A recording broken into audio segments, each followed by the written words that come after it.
It's the savvy side of 9 to 5. Listen. It's not a lie if you believe it. Laugh. We had a little fun, because it's a very long day, you know. And learn. Negotiation. This is what you do in business. This is the Focus Group with Tim Bennett. All right, let's go already. And John Nash. Pucker up, Buttercup. With a focus on career, the consumer culture, and marketing from an LGBT point of view.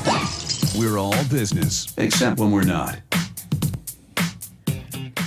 Hey, welcome to the Focus Group. John Nash here with my good friend and co-host, Tim Bennett. Look at the pretty scenery. It's snowing. It's, hey, we've broken out the Christmas studio because it is the month, the holiday set, the Christmas studio. It's the month of December.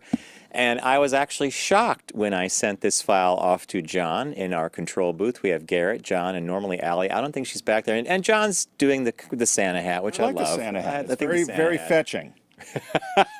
Fetching, a word we haven't heard since 1932, but fetching it is. There we go. Focus Group Radio is where you want to go to find out everything about the show. All our audio's there, our videos, including our partners and information about us and past shows, and where to find us on every audio and video platform you can. And we also have a number here in studio. We'd love you to call if you're watching live on YouTube or Facebook. It's 877-962-6846. Call anytime you want, join the conversation, and ask questions. So, Mr. Bennett. Yes, sir. We are now officially in the last month of 2017. Can't believe it. No, and I wasn't kidding earlier when I called up the file. We were talking the other day, and I said, I got to send John the set, the background set. And I opened it up, and I thought, didn't we just do this? And it was like a year There's something ago. bright I like about the set. Our other normal set that we're in, our studio that we're in, I think we need to change that maybe for 2018. John has put us on to someone who's going to help design So in the next few weeks, maybe? Yeah, Because I like the look of this set. Yeah, I like you know what's good about this sort of windows and You know what's good about this one? Remember we had one where we had cars in the background? Yeah. And we got all these people chiming in like, oh, they're going the wrong direction, they're in the wrong lane, they're going too fast. It was distracting, but I like the colors. There it is. Is that the one? That's the one. Yeah. That was when we're on the West Side Highway here in New York. It could be Chicago's. And everybody's like, the cars are going the wrong Drive. way. Is this in London? Where is this? Now we're back in Aspen. Now you took away the whole illusion. Yeah. When we did this, when we launched the Christmas set last year, we had a whole bunch of people comment that they were very disappointed that it was a virtual set. And I'm like, well, a lot of people thought we really were. We are in a studio. We are in a studio, but we're not on the shore of the Pacific. We're not like in San Diego. Too bad though. We could be. So, John, are you doing Christmas shopping this year, or holiday shopping, or? My mother, all families involved, Bob's family, my family, everybody unanimously just came to the same conclusion: no Christmas gifts this year. And it was the first time my mom has ever done this, and I am so pleased because we're all adults. Yeah. Look, it would be very different. Like even my nieces prefer gift cards or something. They're in college. One just graduated. She's setting up she has a new job with Alaska Air. My niece Emma. She works on Alaska's the part of their site that sells branded merchandise. Oh, wow. So if you work for Alaska and you have to buy like the shirts or the fleeces, Emma's the one that's helping you. You should get us some Alaska merchandise. I believe that at Christmas I will have some Alaska. I think that's on the way. I think Santa's bringing some Alaska Airlines stuff. But I'm glad your family implemented that. My nieces tried to do that with our family. We decided on a Secret Santa instead. Okay, I would do that too. Which is a simple a march toward full disentanglement from the gifts. Yeah, believe me. Here's what I think Christmas. I love the idea of giving, and I actually prefer to give a gift as opposed to get one, because getting I have to act surprised. I have to act like I'm going to use it.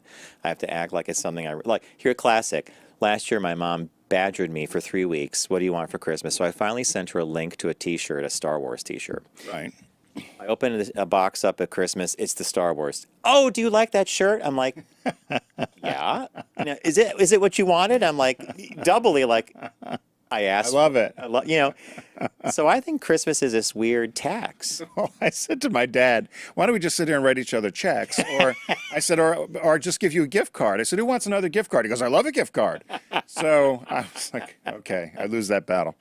But I love a gift card. One year I did this thing where it's terrible. Don't ever do this. Don't do this. Don't add up what you spend and then make a list of what you receive. You're always in the losing column. I'm always in the losing column. You are such an old lady. That's why I said don't do this at home, ladies and gentlemen. Oh, my. Oh, wait. We can't say ladies. We have everyone. Don't Everyone. do it. Everyone. Everybody. Don't do it at home. We can't say ladies and gentlemen. Speaking of gifts. Oh, yeah. Sorry. and by the way, Tim, why don't you set that up again? Here I'm thinking it's the perfect segue into the bit. Do it again. Speaking of gifts. Speaking of gifts, yeah. We want to welcome Man Great to the show. They're going to be with us for the month of December, and it's a appliance that You lift it up. Yes, and I'm going to laugh about this because this thing weighs a ton. Okay, there's 2 of these that come in a box. I'm going to lift the box up in a second, and here's the science behind it. And Tim is a grill master, so he's going to tell you how this works. The science is this is cast iron, right? Yep. U.S. steel, the best U.S. kind. steel, the best kind. And what it does is you put 2 of these. You could buy more than the box comes with 2. You could buy more. You hook them together. You put them on any grilling surface, charcoal, gas, whatever you like. And since it's steel or it's iron, right? Cast iron. It absorbs the heat, distributes it evenly, and cooks the meat better than you would on a normal surface. Right, because I used it this weekend. And you did? Okay. Yeah, so they fit on almost any grill, unless you have something really tiny. But it's a great gift for anyone who likes to grill. You do have to season them. So you have to, there's directions on how to season them. You should heat them up first. You should get some oil on them. There's brushes that come with them. So you have to season it correctly, just like you would have done with a cast iron skillet in the house. You have to oil it and keep it so it doesn't rust. True. Like a typical cast iron skillet. But the thing with my grill, and it aggravates me because it was expensive, is there are cold spots on it. So there's certain places where things will cook hotter or things won't cook. Just based on the distribution. Just the way it is with the flames on the gas grill. So these are great because they do heat up everything evenly. And then it gives you a little sear mark, designs on it, which people love. But I don't care so much about the sear mark because I'm not that anal. But a lot of people are. Are you saying that people that like sear marks are... And you can't crisscross them. Richard, they've got to all be lined up perfectly, and otherwise it's not done right. It's like it's a sear mark. In Bob's world, a hamburger is done correctly when it's seared in one direction and then it's seared in the other to create that kind of basket weave. He should live with Richard. Well, we get a set of these. We're going to use these. To take out the grill. We're going to try these on our charcoal grill. I'm getting a set for my mom because her husband Jim loves to cook all year, and they like to cook salmon. I think I mentioned this before. Salmon or Chilean sea bass. I'm not a big... Are you a sea bass? Sea bass will be tough. Sea bass is too crumbly.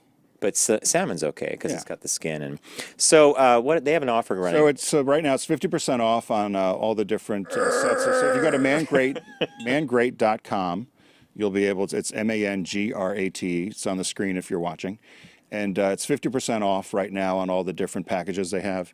So the one that I was holding in my hand is like the 48. small. Yeah, this is the small set, and there's 2 of those in a box along with a brush, like a really sturdy. There's a bunch brush. of stuff, but it's a cool thing, and it's one of those things where it's a luxury. So you might not buy it for yourself; you hold off. But if you got it as a gift, it's a pretty cool thing. Totally perfect gift because you might not know about it, and it's gonna make your grilling experience fantastic. So thank you, Man Great, for being with us on the show. 50% off at mangreat.com. Yep.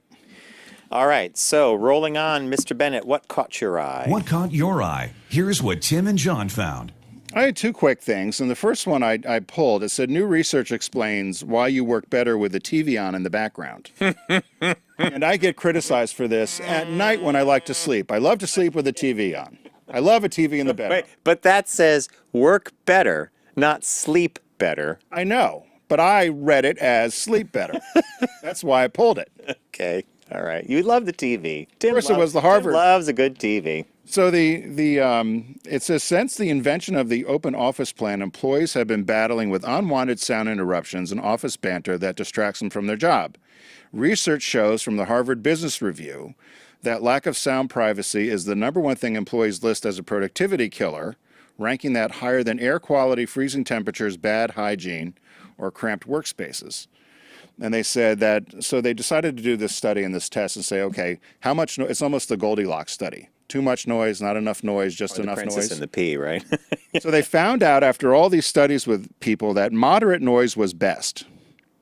So they Like the low hum of activity. chatter, yeah. So they said what they found was a group working in a 70 decibel level of noise was a sound. That's the sound equivalent of chatter in a cafe or your television set on normal sound, just talking in the background. And they said that people were more creative and got more work done with a moderate level of noise than they would in stark silence, or they would if they were at work and heard a lot of people chatting. I agree with that. And they said the reason being is that you can, with a little bit of noise going, you can get into yourself and into creativity. If you're at work and you hear chatter, you're going to want to listen to the work gossip, hear what's going on in the cube next to you. And if it's somebody that's right bothering you in your face, is much different than a TV with you just having the moderate noise in the background. So it says actually beyond being creative is you should also get out of your cube, which you always say. Your best ideas are done elsewhere. Yeah, that's But they so said go head over to a cafe or something and bring your work with you, and you're able to tune out the conversations near you and get a lot of work done and be creative.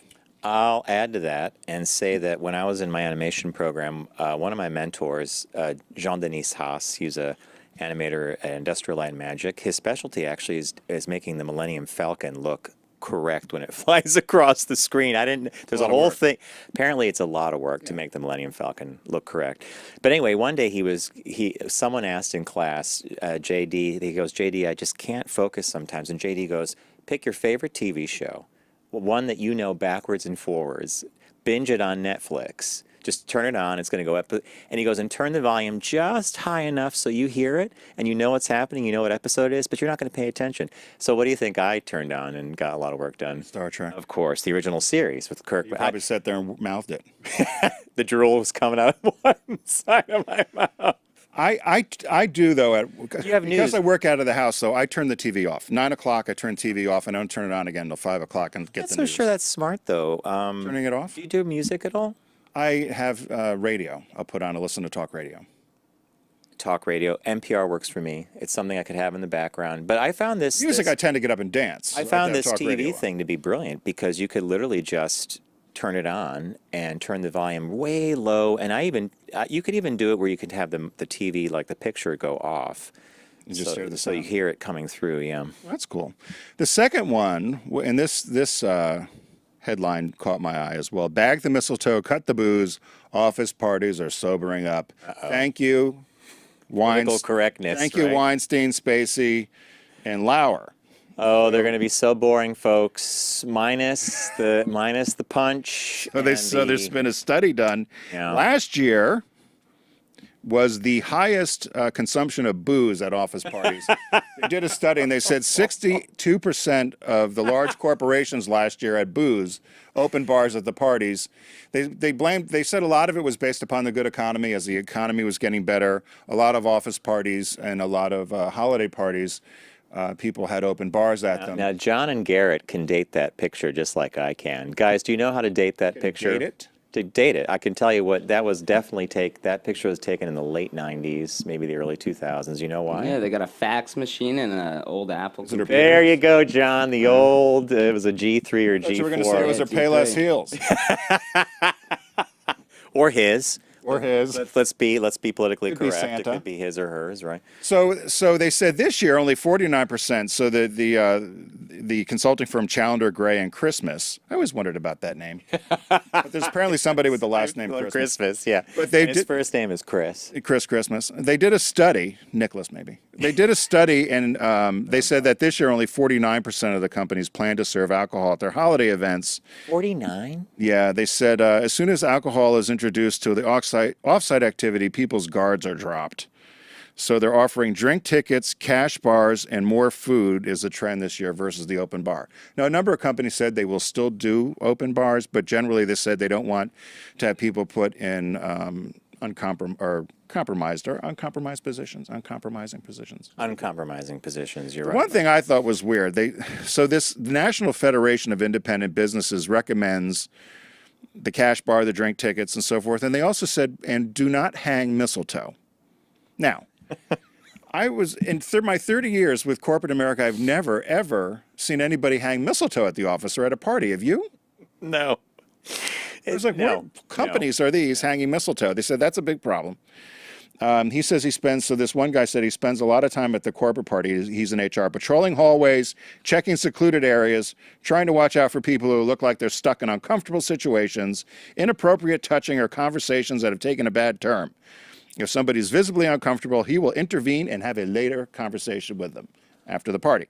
That sounds like a fun company. Ho, ho, ho, indeed. That is... The final takeaway was they said if you're concerned about sexual misconduct at your holiday party, you've got a lot of other issues to worry about, seeing as that's only one day. And they said if you're worried that your holiday party is going to throw it off kilter, you got other problems culturally. So that's what. On that note, I think that sums that up perfectly. If you're that worried... about the one-day holiday party for such sexual misconduct, there's probably a bigger issue at your company. Yeah. So. And the mistletoe, too. But my days at Subaru, I mean, it was full booze on. Though I have to tell you that some of my most hilarious memories are of... You've been to some of those Subaru parties. Client holiday parties. Fun. And no, I never thought there was anything inappropriate going on. There was, though. You find out later. Well, later is okay. It's usually the holier than thou. Mm-hmm. You introduce... Now, my caught my eye couldn't be any more different. It's almost art in a way when you see this first picture, but it has to do with a big movement in China. You know this whole bike sharing thing here in the U.S.? We have it in New York. We have it in London has it. Right. Chicago, I think, might have a bike share program. Well, China went big on the bike share thing, and one of the companies went bankrupt a few months ago, and a photographer captured a picture of what at first looks like contemporary art to me, and John's going to put it up in a second, but it's this image of a football field of bicycles, and it's just like here it is. Now those are all bicycles. That's a football field of bikes. And the bikes are stacked so high you need a crane to actually get onto them. Now, each color scheme represents a different company. Oh my God. There's Bluego, there's Mobike, and there's Ofo. You know, the Chinese are really clever with some of their names. I don't mean to denigrate, but Ofo. I'm going to ride my Ofo down to the main square. Apparently Ofo, if they're the yellow company, didn't do too well. I think that one was, it might have been Ofo, yeah. So you're right, that one of these companies went bankrupt. So the issue here is that, and look at that. So if you're listening on audio, it's this massive pile of bicycles, and the reason this has occurred is unlike our programs where you have to go to an actual place where the bike gets parked and charged. Right. The Chinese programs allowed you to just drop the bike wherever you want. Oh, sure. And it had a GPS thing included, and they would send people around in these little carts that are bicycle carts to pick up the bikes. Well, that didn't go so well, and the Chinese try. I think, John, there's another picture. The next one shows, so here's a poor mechanic. Look at his... Is this garbage? These are bikes that are still being used, that this guy has to go through all these bikes and keep them... Find out what's what. What's what. Look at him. Look at how poor guy, he's like got this safety vest on, he's got his hand to his forehead, he's like, oh my God, I'm in the middle of all these bikes. So the guy that did one of the bike sharing companies offered an apology to the Chinese people for all these bikes littering the streets, and in an open letter, he apologized for his missteps, and it was Blue Gogo's chief executive said he had been filled with arrogance. Doesn't that sound like a Chinese or a Japanese apology? No, he did not do harikari. Oh. It's that harikari, right? Was there another image that I threw in there? I wonder if it was a picture. No, you had two. You had the mountain, and you had the look like. Oh, okay. Because I found a picture of a Shanghai street where people were literally climbing over the bikes. Because they had a video. They'd show people would ride up. They'd literally just drop the bike and walk into an office building. It was crazy. You know, there's lots. I have a number of friends who go to China quite a bit, and the one issue that they've never grasped is as they've grown and have a thriving middle class, they never took into account waste. Nope. and garbage and all the things that consumer culture uses. And so you can see as evidence with those bikes there. I mean, where are you going to put them? Where are you going to put this stuff when you don't want it anymore? A football it's a field real- with a crane. I mean, it's a real just problem. crazy. Yeah. So they said the outskirts of these towns are dumping grounds for a lot of Mm-hmm. waste and garbage and so forth. Well, that's too bad. Hey, we have a quick call here. Paul in Mass. We haven't heard from Paul in a while. Paul, how Welcome are to the you? focus group. Wonderful. Happy, merry, whatever you celebrate. Personally, I celebrate hoes. How you doing, my friend? I'm doing well. Now, listen, fun fact, and I'm sure that a lot of people that have heard me before won't believe this, but it's honestly true. I was fired not once, but twice at holiday parties. At the party itself? At the party itself. I've never heard of that. For something that I said. Can you imagine that? I mean, it just when I was drinking and I was pouring and I was drinking and I guess I said things that they didn't appreciate. Usually, I mean, I remember one was about the owner's wife and a certain aroma that I felt that she had. And he took me out back and just said, you know what, just grab your things and go, and we'll have your check for you on Monday, and you're done with us. Oh, my God, Paul. I don't mean to laugh, but I was completely dignified, and I said, okay, great. I grabbed my coat on the way out. I grabbed 3 bottles of booze off the bar. I walked out the door and picked up my check on Monday. wow. So the lesson here is, if they're serving at your party, do not overserve yourself. Well, that's the biggest one. That's the hardest one, I think. is. It's because often people don't know when they've crossed the line. Well, no, because especially, I mean, one of them was a retail job. Okay, to get fired at the Christmas party at a retail job is a biggie. That was the wife's stench. The other one was Blockbuster, which they ended up going under anyway. It was a decade later, but who cares? But that's a good point, Paul, is trying to gauge. I had a friend that would go, and he just said all he does is drink tonic water or club soda. Ginger ale. Just to not tempt himself. But again, back to my point, especially for an office job, because you're bored. You are bored as crap, And the So thing true. is you've got so much frustration built up over the year because you've got to listen to Margaret that keeps coming over and bugging you while you're trying to get your work done, and she's trying to just be the social butterfly of the office and not really do any work but still get paid. It's just, it's crap. So you poor office people, I've always felt bad for you. Well, thanks for giving us that tip, Paul. We appreciate it. You're more than welcome, and happy, merry, whatever, and I will be talking to you soon. Thanks, guys. Please, Paul, never hesitate to dial. You know we love hearing from you. Thank you, Paul. It's Paul, the infamous Paul in I don't Mass. blame you. We've got a quick business birthday as we move along here. Everyone does celebrity birthday greetings, but the Focus Group is the only show in the universe that celebrates business birthdays.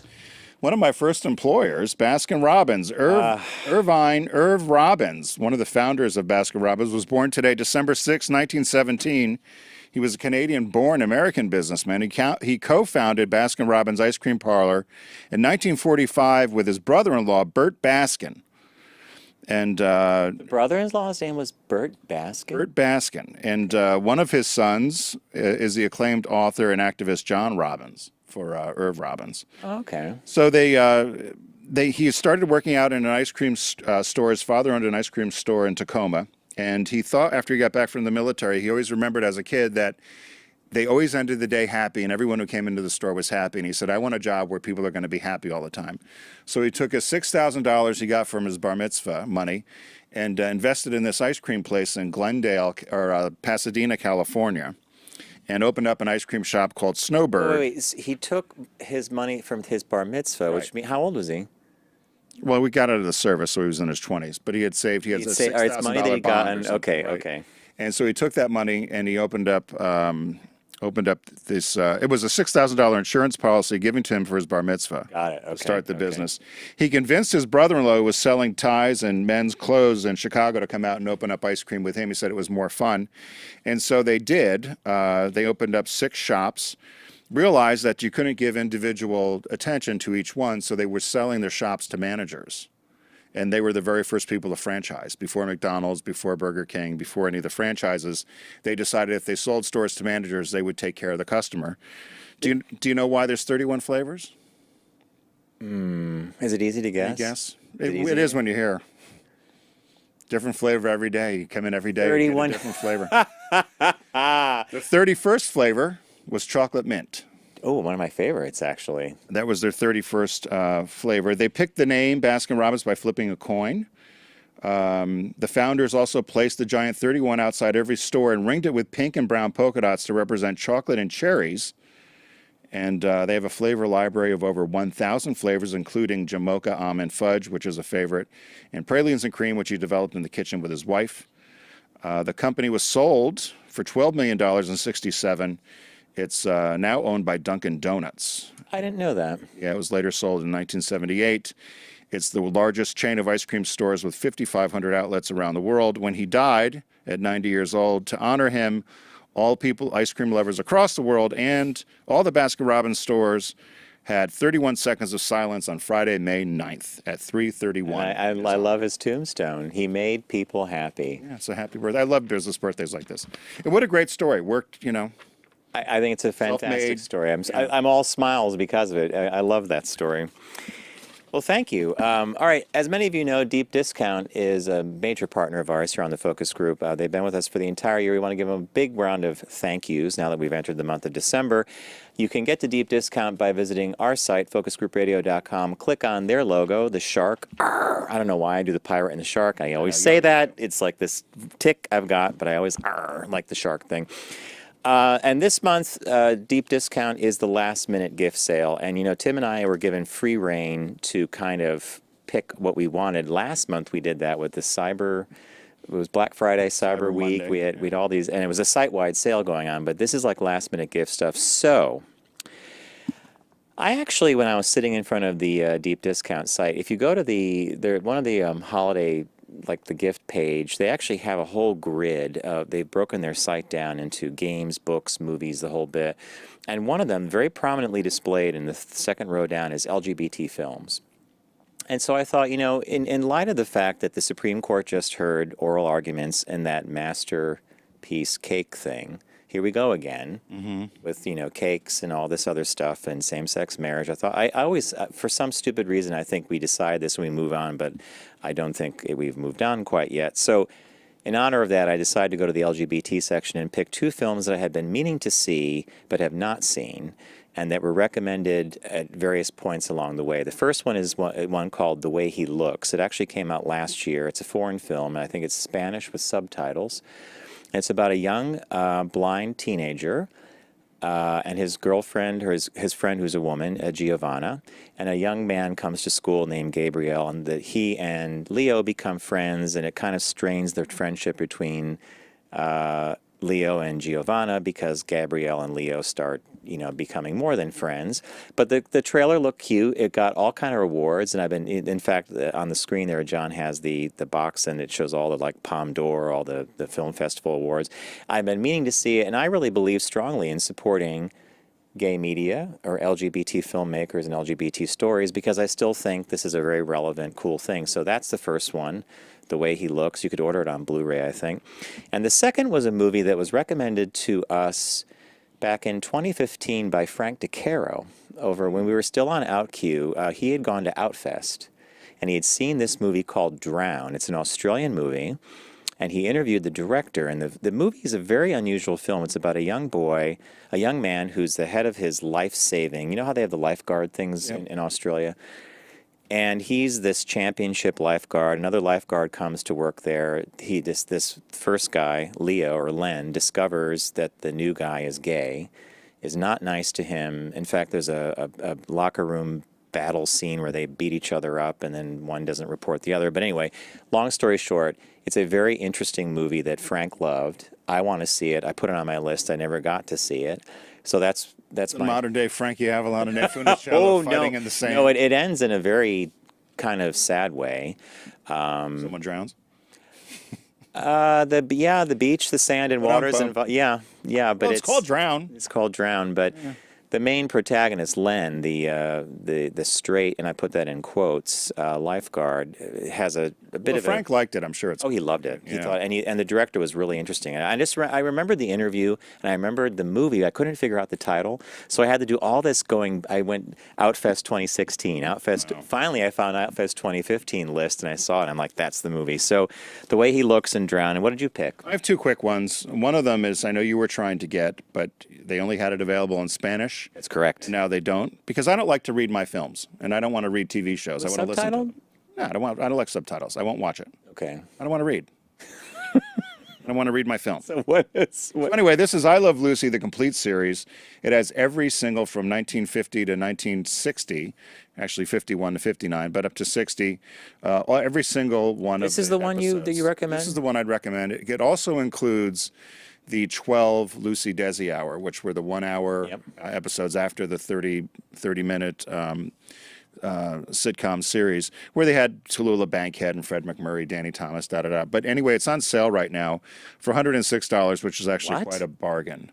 That's actually pretty. So it's 55% off the retail price of anywhere else. So if you have anyone who's an I Love Lucy fan, it's just it's a great gift, and everything's right there. There's a book that comes with it and gives you kind of backgrounder on some of the episodes. So it's just a fun thing to have as a last minute gift idea if you're trying to find something. And then I saw the new release this week was Atomic Blonde. I saw the movie. Okay. Oh, What I wait, you loved saw it at Brian's, right? What I loved about the movie was the soundtrack. I actually think the soundtrack, it's one of the few movies where I find the soundtrack was poised perfectly. Pitch perfect.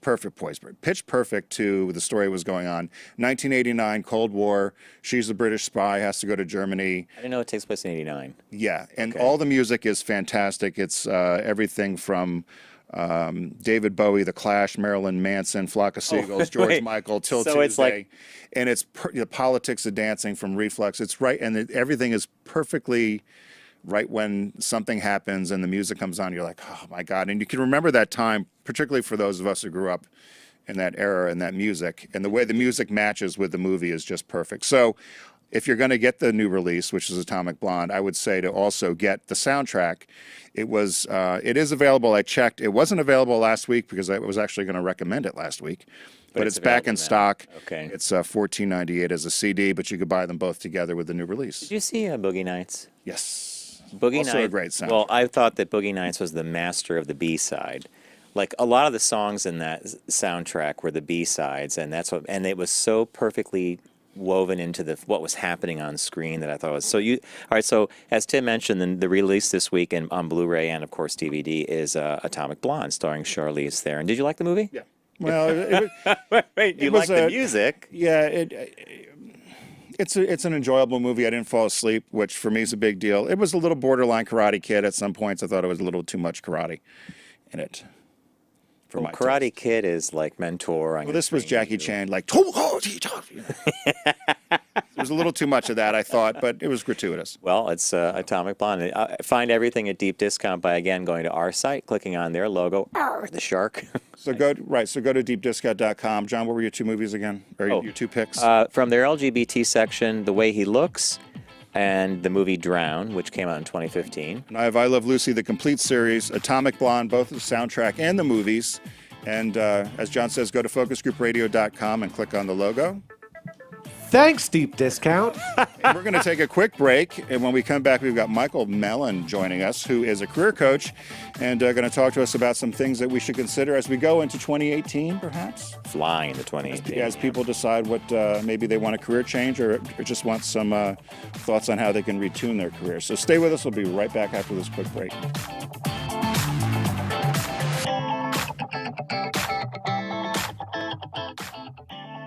Brought to you by Volkswagen. Visit VW.com to learn more.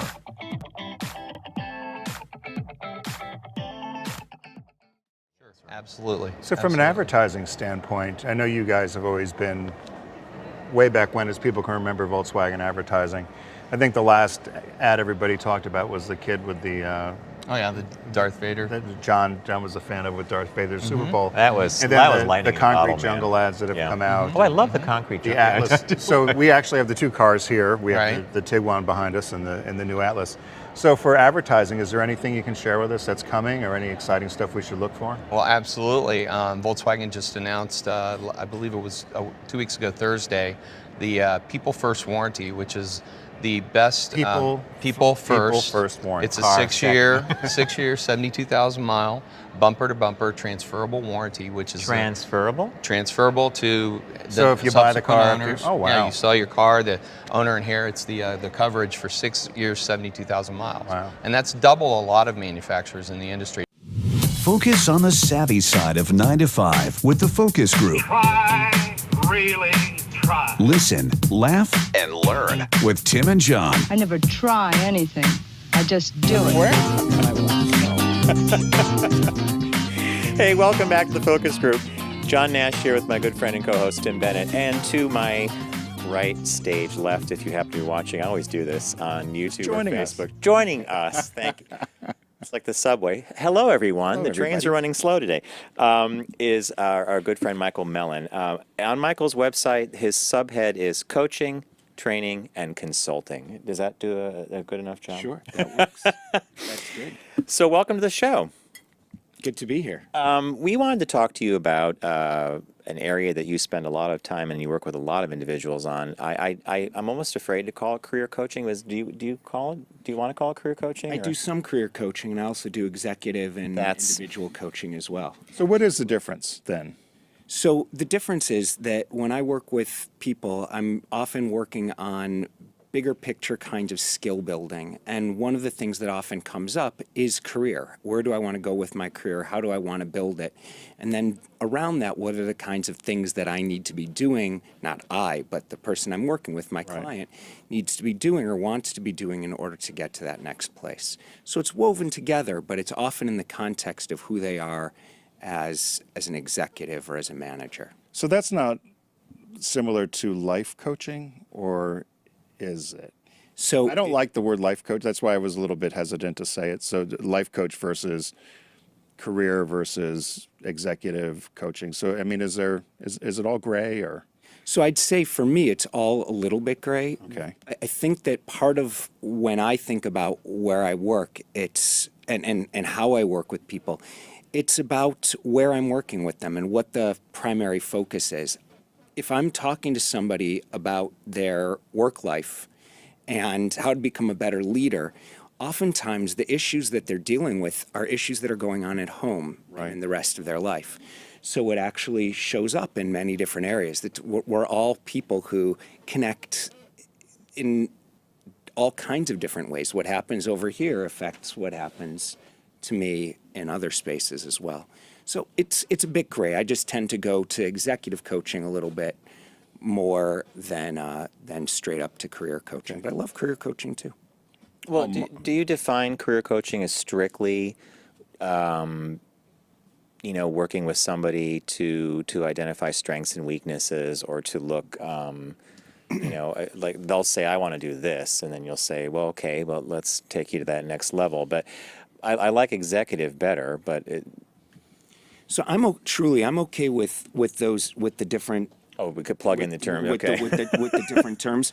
When I think of career coaching, I think of somebody who's trying to figure out what is the next thing that they want to do in life. I'm not sure what job I want next. They lost their job, or they're just looking for the next thing. They're reassessing, and I come in and somehow we figure out together what's that next step in their career. And I actually find rarely is that the focus of the work that I'm doing. Sometimes it is, but oftentimes when I'm working with somebody who is a small business owner or doing something else independently, or working in a business and they say it's about career, oftentimes it's about figuring out that skill set, figuring out how they're going to be happy, whether it's in that space or whether it's figuring out that next step as well. Well, I worked with Michael I mean, we should have that. Like, isn't that something they do on TV? Like, you Sorry, know, Michael.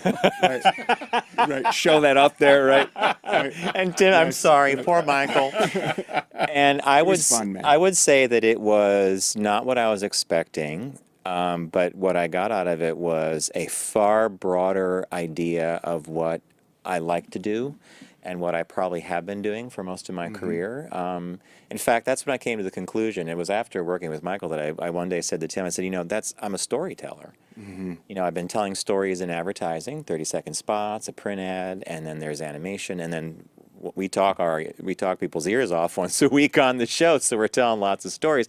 But it was a very circuitous route to get there. There's a lot of other stuff, and it's almost, I want to say there is a therapy element to it because you have to hear a lot of stuff that's going on in someone's week. Like, so I come to meet Michael, and it's not just sitting down and looking and saying, "Well, where did we leave off last week? You were talking about a skill you wanted." No, you have to hear all about this, at least 10 or 15 minutes of the crap. I like to say it that way, and then you get into the work. But that's the part of it that's, you know. You were a rabbi. Are you still a rabbi? I'm still a rabbi. So I'm stuck with that. Forever. But that I would imagine is a perfect transition or segue into what you're doing now, right? Because isn't that a lot of what you do as a person of the cloth, right? I mean, you're constantly talking with somebody and or giving advice or helping them get through a tough time, or is there a good correlation there? Or absolutely. The work that I did as a rabbi, part of it was congregational, and then I worked in one fairly large-sized organization and then one smaller, medium-sized organization.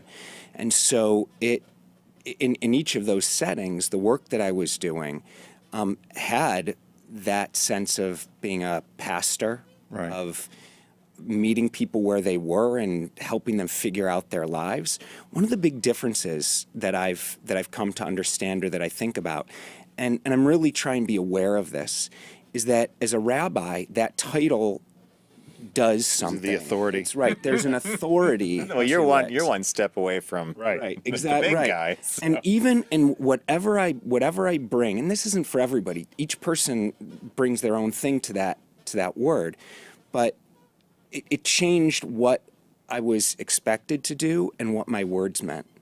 So in giving advice as a rabbi, there was a certain level of authority in it. And I really was aware of that. Right. As a coach, yeah, there's some level of authority, but really what I'm trying to do from a place of a coach is to create the space for people to explore, not to be the person who is absolutely the expert in a particular field. I don't come from a marketing background. I haven't had my own radio show. And so what I bring isn't to be able to say, here's how you should do your radio show, or here's how the way you should do marketing. Rather, it's a set of questions and challenges and an awareness of the patterns that I see that people are talking about, and giving them the space to explore that and figure out what makes most sense for them. So one of the first things, and by the way, Michael, you can work with people remotely as well. Yes. Face-to-face is great, but if you want to work with a client on Skype, or if you want to do telephone calls, Absolutely. Yeah. Michael's available for that. One of the first things that you would recommend if you were, so someone comes to you, let's do a hypothetical, and they're in a job that they like, they're happy with what they're doing, but they are questioning, and maybe they're in their late 40s. I'm just making this all up. They're somewhere in their 40s. They've had a career already. They're wondering about next steps and last phases. I know with me, I took a battery of tests that was very instructive, each in their own way, and that was a whole nother. Just to give you a little slice of this, there are many different tests you can take. Right. So many. Hundreds. Myers-Briggs. Myers-Briggs. Tim, have you done the Myers-Briggs? Yeah. And there's a couple others. And what Michael does is you'll take 2 or 3 of these, and then he helps you collate and correlate the results to make sense for you. Because if you just took one set of tests, you're going to get one set of answers. But these other ones gave interesting shading and different meanings. So then you would work with someone, they would do that, and then what would be the way forward? So your first thing is give someone a test, or figure out where they're at, and then what's your next? Well, part of what happens, and when we work together, even before that, we met to get a sense of what you wanted to be working on. So one of the first things that I do is I sit down with the person to get a sense of what their goals are with the coaching. Not that the goals are forever going to be the goals. Yeah. They might change over time, but to at least get a sense of their direction, and from that to create the plan. As you said, one piece of that plan often is to do these kinds of assessments. Part of the reason I do more than one assessment also is that I know certain people respond to different things. Some people really love the letters of the Myers-Briggs, and other people like the idea of archetypes. I love the idea of being a magician or a warrior or the innocent. Or those You know the kinds of archetype things. thing. Yeah. Those can be really fun to be able to tap into your archetype, and different people tap into those differently. So I try and structure that also based on the goals and where they're going. And where do we go first? Some of it's based on goals, but the truth is, if somebody just came in and said, "Look, it's 2018," gave the description, 40 years old, I like what I do, 45, I but, like yeah. what I do. I've had a good career, but I'm trying to figure out where I'm going next. The first question that I ask is, tell me about your network. And to think about if that. I go right there, I ask about their network. And it sounds like a funny thing, like so many people, 40, 45, 50, like you'd think there's a real strong network out there. And the reality is that we get stuck in our space and in our job, and our network is often very contained. It's very small. It gets very small. And so that's one of those places where it might seem out of the blue, but one of the places, if I'm going to advise or I'm going to push somebody early on, it might be around, how are you developing your network right now? How are you going to go about doing that? And it doesn't have to be networking like going to the cocktail party, right? And exchanging business cards.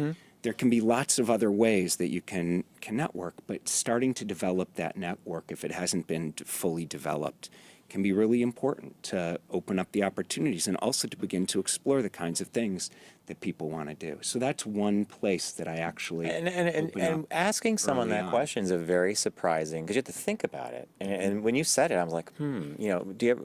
Oh yeah, no, not as soon as you say it, you think, well, it's probably not where it should be, or it's not Right. what it should be. Well said. But I often wonder, so it's that old adage, you can't teach an old dog new tricks, or the leopard doesn't change response, or one of those cliches. But do you believe that's true? So when somebody comes to you, and if, say they're a constant procrastinator, and there's just, I mean, is there? Yeah, John and I are both waving. me too, right? But I'm just wondering that it's like I'm always trying to lose the same 20 pounds, right? So I know what I need to do, I just don't do it. So, no matter how many different ways somebody tells me or I need to do it. So how do you overcome that sort of thing with someone, though? I mean, I'm sure that comes up all the time, right? That you've got to break habits or break the old paradigms that people have. All the time. And like the following through or the getting stuff done or being organized or losing the 20 pounds is often the kind of thing that I am talking with people about. Right. And so for sure. And there are a number of ways to look at that. One of the things that I think about is there's this idea out of Harvard of adaptive leadership, and you have technical problems and adaptive problems. And the technical problem is I run my car over a pothole and blow the tire, take it into the shop, mechanic replaces the tire. That's technical. You have the skill, the ability, it can happen. Right. Adaptive are all those problems where if then I was running over that same pothole every day, there's a deeper problem there. There's a greater challenge there than just needing the skill of the mechanic to change it. We have those things in our lives that are not just, all you have to do is cut the calories. To certain people, I can say, change your eating habits, and they're done. But there are people for whom losing the 20 pounds is an adaptive challenge. There's something else going on. There's something in the way. And there are all kinds of tools that you can use to explore that and begin to experiment. I'll just say one thing. John earlier was talking about how the conversation started each time, right, with everything that happened in between. And part of the magic is like, I'll end sometime, I'll be like, I have no idea if I did anything good at all in that conversation. And the work, though, is between sessions. And so somebody will come back, a client will come back that next time, and we'll have all this stuff to share about the experiments they've done, what they've worked on. It won't be anything that I could have imagined. But to begin, that's part of the work, is what's happened in between, not just me. I learned a great deal about wedding bands, by the way, because around the time I was working with Michael, Bob and I were getting ready to get married, and Michael told me this hilarious story about how he thought he had lost it because it was a cold day or something, and you were cleaning a closet or something, and you realized it was gone, and then you found it later, and it was all an argument for, in my case, a cheap band because you're going to lose it someday. But you found yours. Well, you didn't want one. Originally, I didn't want one, but Bob convinced me. So I'm actually of the opinion that what you do with your clients and the people that work with you is something that I think everybody would benefit from. And I don't care what stage of your career you're at. Would you say that's true? I would. Absolutely. I work with people who are much earlier in their careers, and often that conversation also goes to some of those same kinds of challenges, but often those conversations are about finding your voice, figuring out how to be able to share who you are, to be able to speak up and to put yourself out there and take some risks to move forward. And people later in their career who are suddenly managing a large group of people, and what does it mean to manage and lead, and how can you develop into the kind of leader that you want to be, not just the kind of leader that you've seen along the way. So yes, the conversations tend to shift a little bit depending on where people are in their career or in their role, but absolutely there's work to do at each point along the way. So are you busy? Have you offered your services to Spacey or Lauer or Weinstein, or you're all based in New York? I mean, what would you do in that situation with somebody like that? I mean, that's a lot of work. That's a retainer. That's a retainer, yeah. Right, absolutely. Yes, and I'll do a retainer. I'd say there are two things. One is I recognize my limits. And so I recognize that there are times where they need a PR person, where they need a lawyer, where they need a therapist, where they need a psychiatrist, where they need a lot more than I can give. And so I do try and be conscious of that. And there are times in a meeting where I'm working with a client and I'll ask directly, how are you taking care of that in your life? Because something comes up that isn't for me to deal with, and I need to check in on that. But let's say they come to me and it's outside of that space.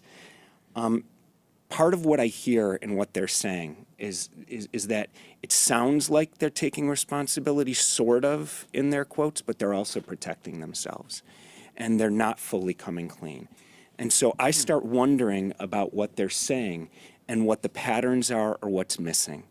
And with these guys, I think what's missing is really taking a look at where they screwed up. Accountability. And really saying,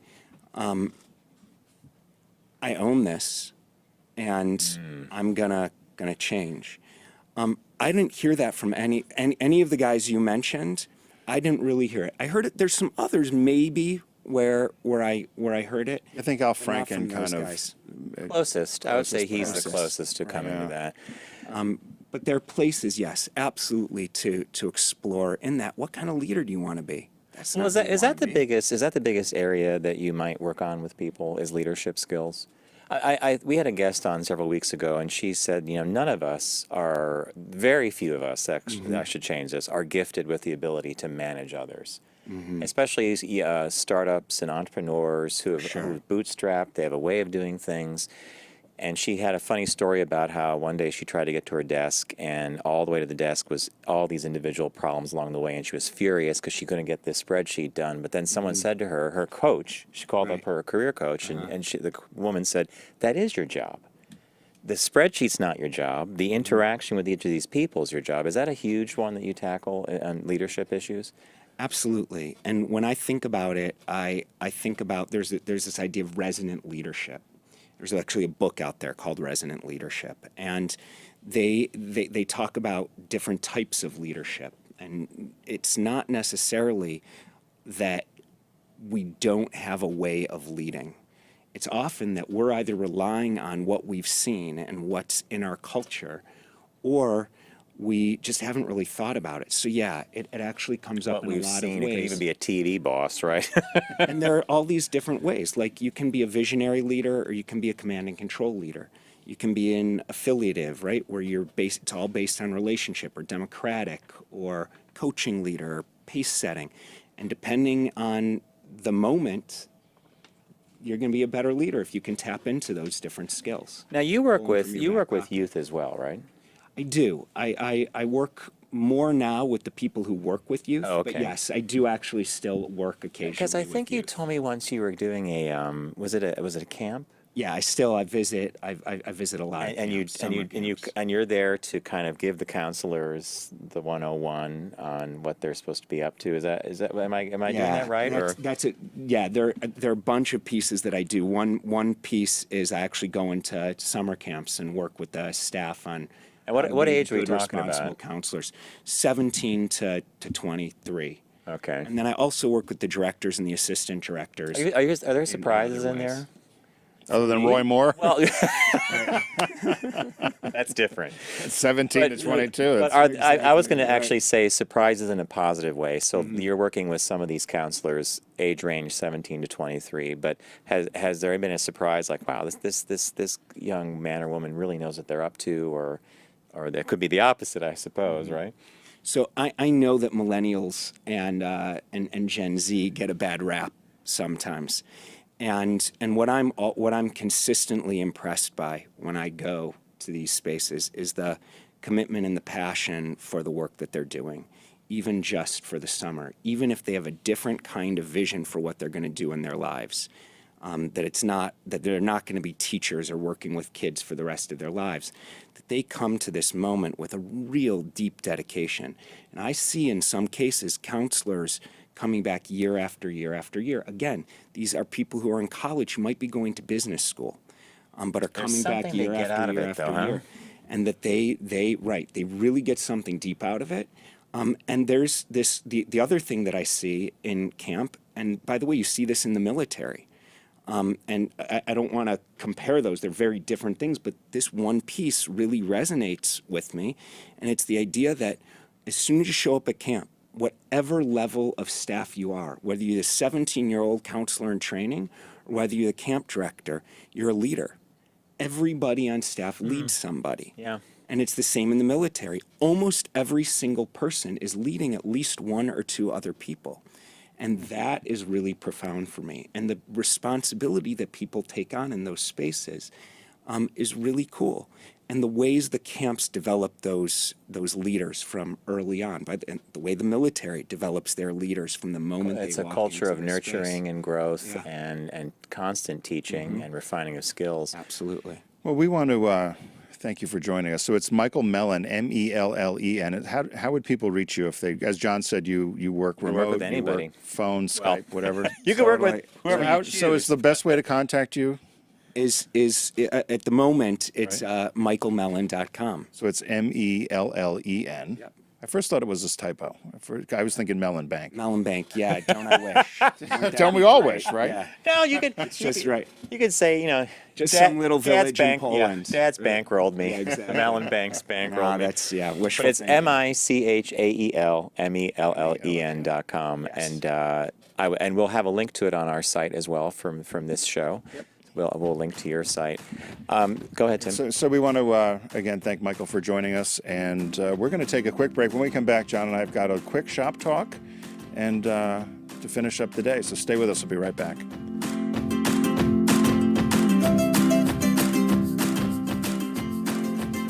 Brought to you by Volkswagen. Visit VW.com to learn more.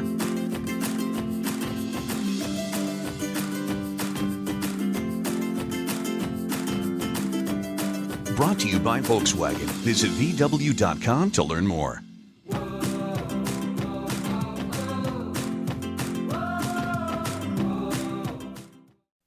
Now back to the Focus Group with Tim and John. Because he has a lot of chutzpah. An entertaining look at the world of business. Heads are spinning, heads are spinning. Listen, laugh, and learn. I am not gay. I never have been gay. That's perverse. Welcome back to the Focus Group. Big thank you to Michael Mellen for joining us. It's michaelmellen.com. We'll post that on our website. I do heartily recommend working with him. You'll have amazing results. It was thoughtful. First, another thing that happened during the break, he was what? Thoughtful. Very thoughtful, yeah. Well, everybody comes with a different set of circumstances and thoughts. So Tim decided this is an okay look for me. And Steve, my fabulous brother-in-law. This is one of the only times you can wear a crew neck T-shirt when you wear a V-neck sweater. Still one of my favorite things. I hadn't seen Steve. I don't even know if I had met him before. Yeah, you know Steve, yeah. I think I did, but I haven't seen him in probably years. You and he and your sister. And we arrive at their house right outside of San Francisco, and he yanks me in the drive. We don't even get in the house. I just get out of the car, and he goes, "Tell John not to wear a T-shirt on TV." Love my brother-in-law. I'm like, why don't you tell John yourself? And so I told you, and you're like, oh my gosh. So, hey, first we got a call from Don in Alabama. Hey, Don, welcome to the show. I've had to change that to Don from Rocket City because of Roy Moore. Well. Hey, we always say, Don, that there are super smart people down in Alabama, and we know that. Well, we know one. We know we got him on the phone right here. So what is it, my friend? What's up? I was going to give you two dates in space history. One from last Thursday in 1954. A woman named Elizabeth Hodges, who lived in Sylacauga, Alabama, was the first person known to have been struck by a meteorite which punched through the roof of her house and struck her while she was laying on her couch. Are you serious? Sounds like a B-52 I'm dead song. serious. It does sound like a song, yeah. B-52 song So that was in Waters' 1954, right? 1954 in Sylacauga, Alabama. And what was your... And today, 29 years ago, the first two modules of the space station were brought together to create the beginnings of the International Space Station. So the first two modules of the ISS were actually connected in space, right? They had been launched separately, and then they did the first probably, and the second came up and clicked in. Yeah, Unity went up, and then Zarya followed in 1998. Are you? Yeah, see, Tim, I love this stuff. I'm like, yeah, it's NASA, it's space. And hey, I'll throw another little factoid in that many people may not know, but I'm sure Don knows. They fired the Attitude rockets or the retros on Voyager. The probe that was like they were not sure they could. It took 19 hours each way to send a signal because this is one that's way out at the edge of the solar system, right?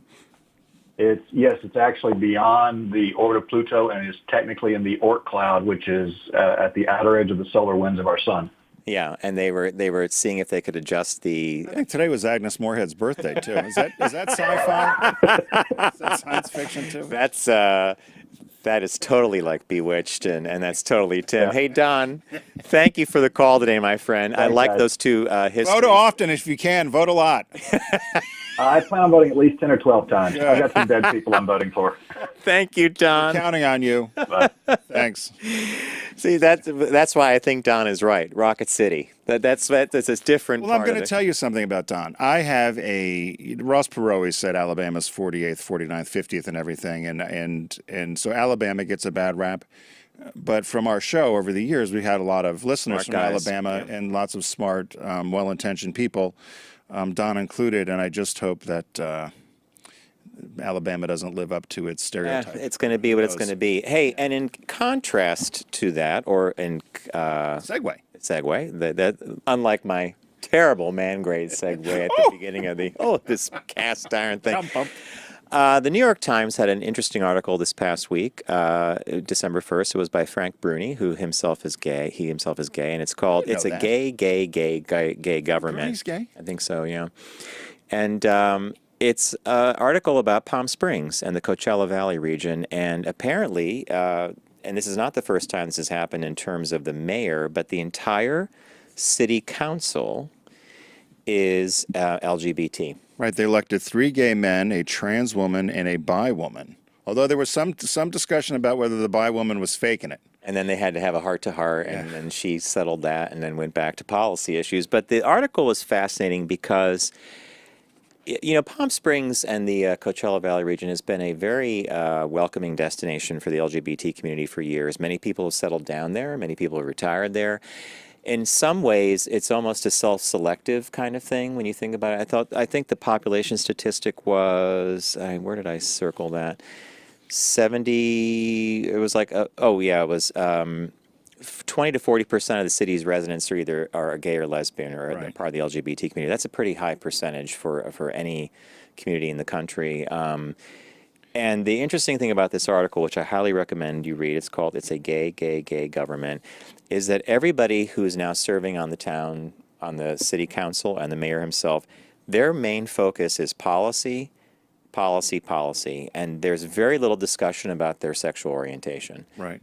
Which ultimately you would want that to be the case for everything, right? You don't really worry about a person, about who they're married to or what they eat for dinner. You care about, are they tackling affordable housing? Are taxes in a good shape? Is the are the trains running on time? Are the buses running on time? Does the water work? Are the streets clean? It's all the things of government that you expect government to operate in. Yeah. But they're in a bit of a conundrum, they said. Yes. Because one of the issues they had is, and I'll read it because they say it better.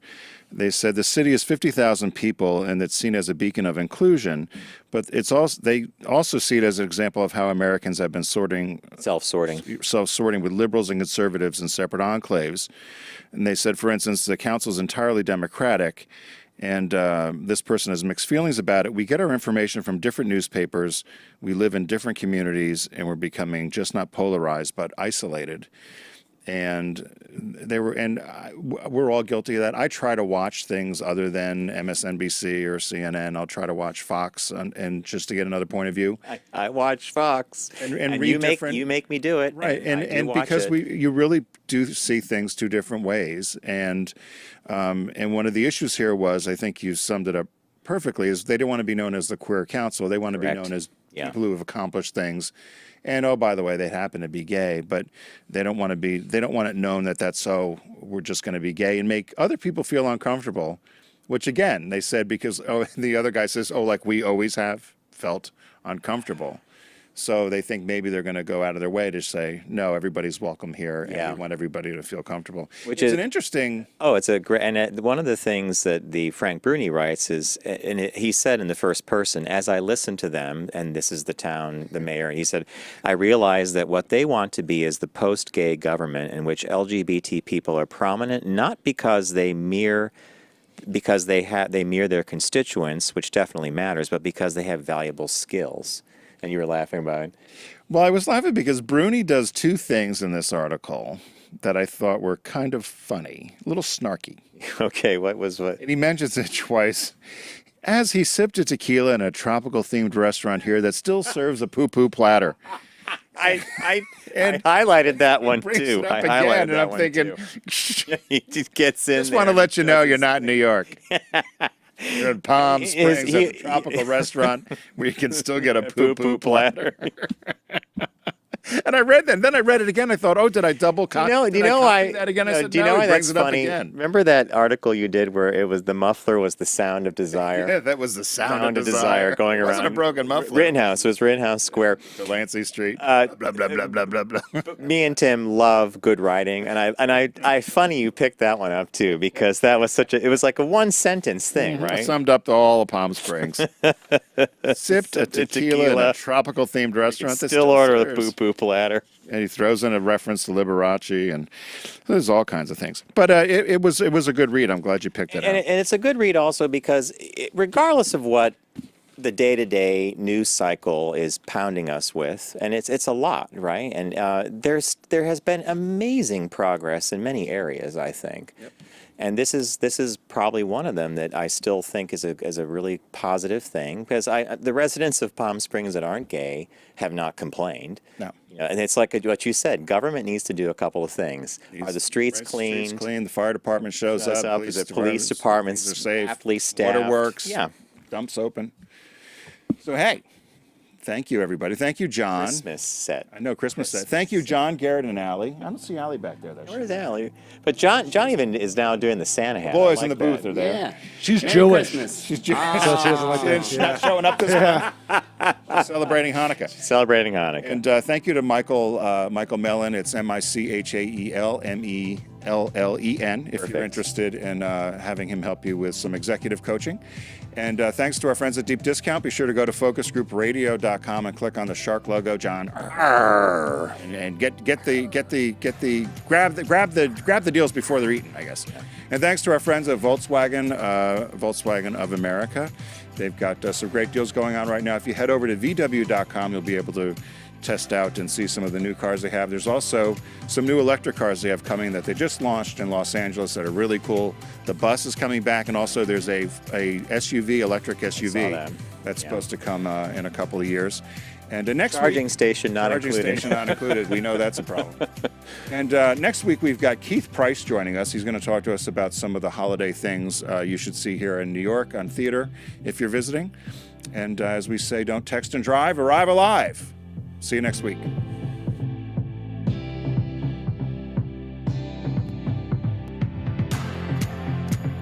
It's the Focus Group with Tim Bennett and John Nash. Formerly on Sirius XM satellite radio and now accessible on all platforms. Subscribe, like, and rate us on your platform of choice. Learn more at focusgroupradio.com.